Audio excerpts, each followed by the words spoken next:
नमस्कार दोस्तों, बहुत बहुत स्वागत करता हूं आप सभी का हमारे इस नए वीडियो में। दोस्तों, चारों तरफ इस समय बीएसपी की ही चर्चा है। वो बीएसपी जिसे लोग कहते हैं कि बसपा कमजोर हो गई है, वो बीएसपी सुप्रीमो जिसके बारे में लोग गलत गलत अफवाहें फैलाते हैं और कहते हैं कि मायावती जी ने बीजेपी के साथ हाथ मिला लिया है, उसे सपोर्ट कर रही हैं, उससे डरती हैं। इस तरह का प्रोपेगेंडा फैलाया जा रहा है सोशल मीडिया से लेकर मेन स्ट्रीम मीडिया तक। दोस्तों, बीएसपी को लेकर मीडिया का जो नजरिया है उस पर मुझे बात करने की ज्यादा जरूरत नहीं है। आप जैसे जागरूक दर्शक मुझे मालूम है कि अब टीवी नहीं देखते हैं। दोस्तों, इस महीने बसपा की शुरुआत बहुत अच्छी हुई है। जनवरी का जो ये महीना है बसपा के लिए बेहद खास होने वाला है।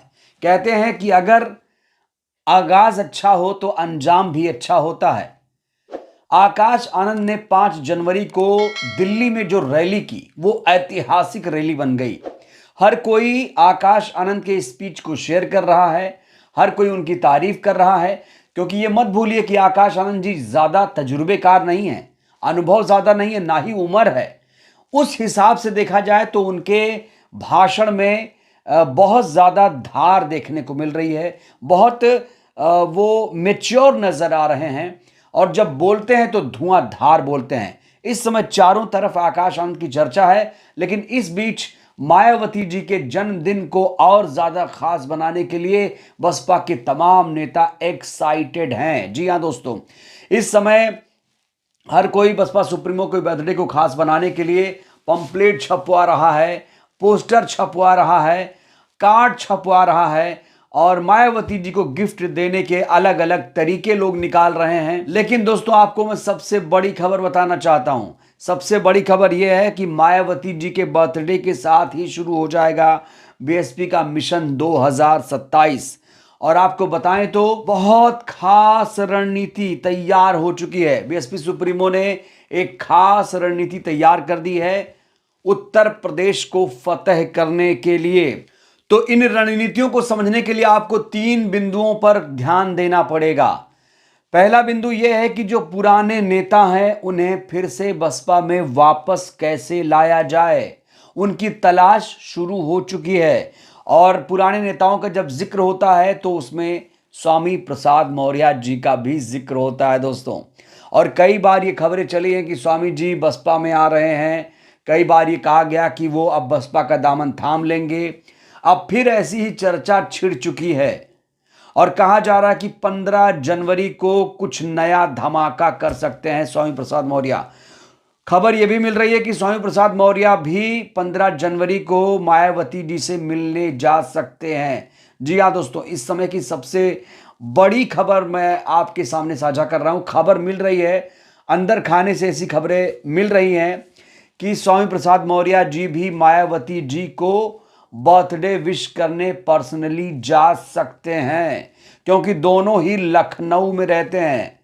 ये बहुत बड़ी खबर है। लेकिन बसपा की रणनीति की बात करें तो पहली रणनीति यही है, पुराने नेताओं को वापसी किया जाए। और आपको ये नहीं भूलना चाहिए कि जो स्वामी प्रसाद मौर्य हैं वो 20 साल तक बसपा में रहे हैं, अहम पदों पर रहे हैं, नेता प्रतिपक्ष रहे हैं, मंत्री रहे हैं, हर पद वो संभाल चुके हैं, संगठन में भी, सरकार में भी।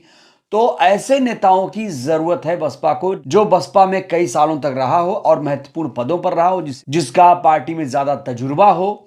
और स्वामी प्रसाद मौर्य इसमें सबसे पहले नंबर पर आते हैं। कहा जाता है अगर पुराने नेताओं में किसी की वापसी होगी तो वह है स्वामी प्रसाद मौर्य जी। और भी कई सारे नाम हैं, लेकिन स्वामी प्रसाद मौर्य का नाम सबसे ऊपर चल रहा है।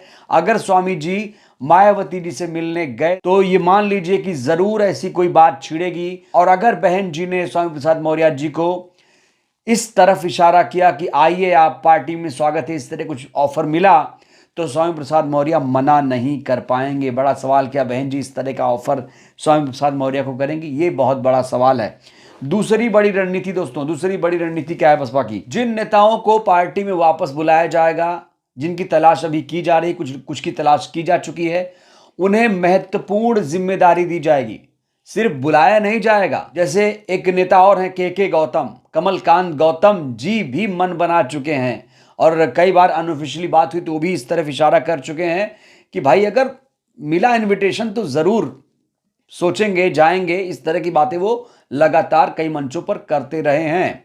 और अगर कमलकांत गौतम जैसे लोग मायावती जी से मिलने गए पर्सनली, तो जाहिर तौर पर वो समझ लीजिए कि उसी दिन उनको वापसी करा दी जाएगी और महत्वपूर्ण जिम्मेदारी भी दी जाएगी।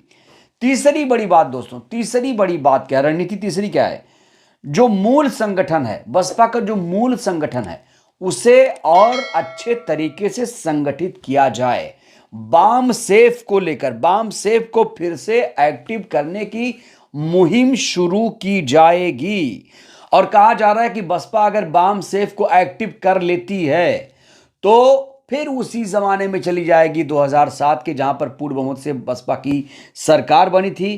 क्योंकि ये मत भूलिए कि कर्मचारियों अधिकारियों का एक संगठन है जो बसपा की विचारधारा को लोगों तक पहुंचाता है। पढ़ा लिखा ये संगठन है बाम सेफ का, और बाम सेफ को आप जानते हैं कई लोग चला रहे हैं, लेकिन असली जो बाम सेफ है वो अभी भी बहन जी के पास है। ये और बात है, वो उस तरह से एक्टिव नहीं है। तो बसपा की नीतियों को अगर कोई घर घर तक पहुंचाने का काम करता है तो वो बामसेफ के लोग हैं। अब बामसेफ को कैसे एकजुट किया जाएगा, ये बहुत बड़ा सवाल है। और याद करिए जब 2007 में बसपा की सरकार बनी थी तो उसमें बहुत महत्वपूर्ण भूमिका निभाई थी मायावती जी की सोशल इंजीनियरिंग ने। जी हाँ दोस्तों, सोशल इंजीनियरिंग वो फॉर्मूला है जिसे बाद में कई सारी पार्टियों ने अपनाया, लेकिन ये इजाद किया था मायावती जी ने साल 2007 में। किसी को उम्मीद नहीं थी कि बीएसपी जैसी पार्टी पूर्ण बहुमत से सरकार बनाएगी, लेकिन ऐसा हुआ। और इस बार भी दोस्तों ऐसा ही माहौल लोग बना रहे हैं। उत्तर प्रदेश में जो विरोधी हैं कह रहे हैं बसपा तो खत्म हो गई, बसपा क्या कर लेगी, बसपा में दम नहीं है। लेकिन मैं आपको बताना चाहता हूं दोस्तों कि 15 जनवरी से ऐसा ट्रांसफॉर्म करेगी बसपा जो कोई सोच भी नहीं सकता है। ये 3 रणनीतियां बहुत कारगर रणनीति हैं, और मायावती जी के बदले को बेहद खास बनाने के लिए बसपा को और मजबूत किया जाएगा। मिशन 2027 की शुरुआत भी 15 जनवरी से हो जाएगी। तो उत्तर प्रदेश में अपनी खोई हुई जमीन बसपा फिर से वापस पाना चाहती है। इसके जरिए वो पार्टी के पुराने नेताओं की वापसी की मुहिम भी चलाने जा रही है। और स्वामी प्रसाद मौर्य जी पर देश भर की जो निगाहें हैं वो टिकी हुई हैं। अगर स्वामी जी ने फोन किया या खुद बहन जी से मिलने के, जैसा कि प्रतीत हो रहा है, वो जाएंगे, जरूर जाएंगे बहन जी से मिलने। ऐसी दोस्तों खबरें हैं, क्योंकि अभी भी स्वामी प्रसाद मौर्य जी बहन जी की इज्जत करते हैं, मान सम्मान करते हैं। ये बात और है, जब राजनीति में आते हैं, पार्टी बना लेते हैं, तो आदमी अपना ही सोचने लगता है। लेकिन आज स्वामी प्रसाद मौर्य जी जो कुछ भी हैं, उनका जो वजूद है वो मत भूलिए कि बीएसपी की वजह से है। यहां तक कि ओपी राजभर जैसे नेताओं का अगर वजूद है तो वो बीएसपी की वजह से ही है। ऐसे कई सारे नेता दोस्तों जो आज अलग अलग पार्टियों में हैं, उनका वजूद बसपा से ही है, ये मत भूलिए। तो कुल मिलाकर बीएसपी ने मिशन 2027 की लॉन्चिंग कर दी है, रणनीति बना ली है। 3 बिंदुओं को हमने आपको विस्तार से बताया है कि किस तरीके से बसपा 2027 में वापसी करेगी, किस तरीके से जो मिशन है वो काम करेगा।